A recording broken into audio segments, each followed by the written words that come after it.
পিছত চাফা হৈ যাব।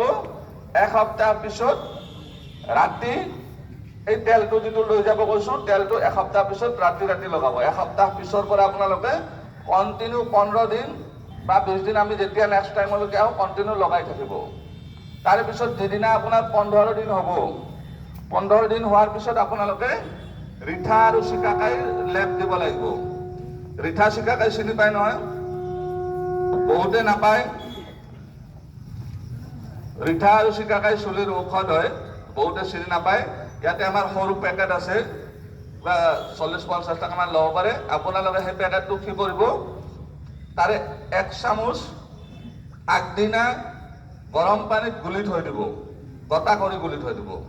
পিছদিনা মানে 15 দিন পিছত ৰাতিপুৱা মূৰত লগাই, ৰবিবাৰ এটা চাব, ৰাতিপুৱা মূৰত লগাই 1 ঘণ্টা 1.5 ঘণ্টা ৰাখি ধুনীয়াকৈ ধুই দিব। ঠিক আছে।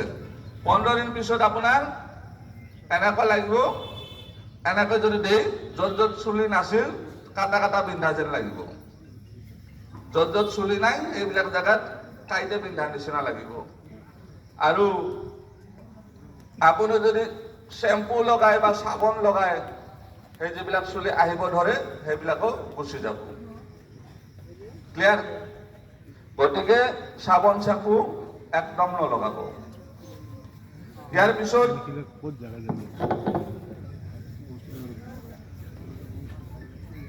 এটা মই আমাৰ ইয়াতে জড়িত বিষয় এটা কৈ দিছোঁ।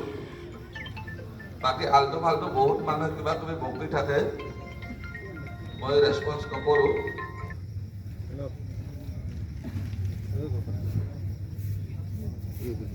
এটা আপোনালোকে ফেচবুক পোষ্ট আজি কিছুদিন আগতে 5-6 দিনমান আগতে বহুতে পঢ়িছে, বহুতে সেইটো শুনিছে, বুজি পাইছে।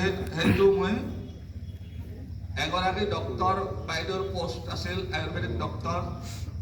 তেখেতে লিখনিটো মোৰ ওপৰত চলন হৈয়ে লিখিছিল।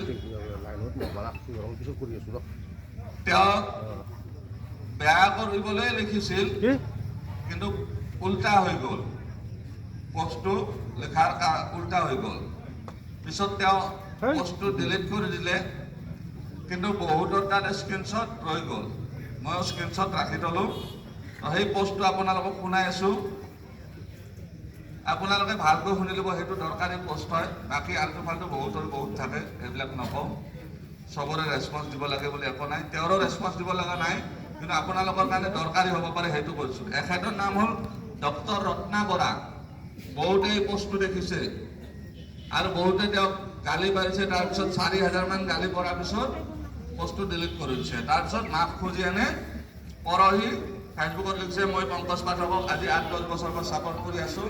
পংকজ পাঠকৰ বহুত ডাঙৰ ফেন হয় মই, আৰু কিবা এটা অসুবিধা হ'লে পংকজ পাঠকক ফোন কৰোঁ। এনেকৈ লিখি আনে তেওঁ পৰহি মাফ খুজিছে। এওঁ লিখিছে কি, আচাৰ্য সুশ্ৰুতৰ বৈকৃতাপহম কৰ্মৰ অন্তৰ্গত লোম সংস্ক্ৰমণ বিধি, এই বিধিটো অনুসৰি শৰীৰৰ যিকোনো ঠাইতে চুলি গজাব পাৰি। উল্লেখিত দৰৱটোৱে এতিয়া অসমত খলকনি লগাইছে। এজন ডক্তৰৰ কথা, ডক্তৰ এজনে লিখিছে, তেওঁ চৰকাৰী ডক্তৰ হয়, লখিমপুৰ চিভিলত এতিয়া চাকৰি কৰি আছে, মেডিকেল অফিচাৰ হয়। তেওঁ এইখিনি লিখিছে, আৰু তেওঁ লিখিছে এইটো হ'ল গুপ্ত বিদ্যা। তাৰপিছত লিখিছে, মই জানো আৰু এই বিদ্যাটো সকলো আয়ুৰ্বেদিক ডক্তৰে জানে। তেওঁ জানে বুলি লিখিছে, আৰু সকলো আয়ুৰ্বেদিক ডক্তৰে জানে বুলি লিখিছে। মোৰ একো আপত্তি নাই জানাত, পাব্লিকৰ আপত্তি আছে। জানিছিলা যদি ইমান দিন ক'ত লুকাই আছিলা? তাৰপিছত তেওঁ লিখিছে, আমি ব্যৱসায় কৰিব নাজানো, আমি ব্যৱসায় কৰিব নাজানো। ব্যৱসায়ত আমি বৰ কেঁচা, চুলি গজিব কিন্তু পাছত সৰি যোৱাৰ সম্ভাৱনা আছে। মাজে মাজে কৰি থাকিব লাগিব, চাওচোন ৰাইজৰ ফলাফল কি হয়। তাৰপিছত লিখিছে, ইনগ্ৰেডিয়েণ্টবোৰৰ এটা বহুত বেছি দামী, ব্যক্তিগতভাৱে বনাবলৈ বহুত কঠিন।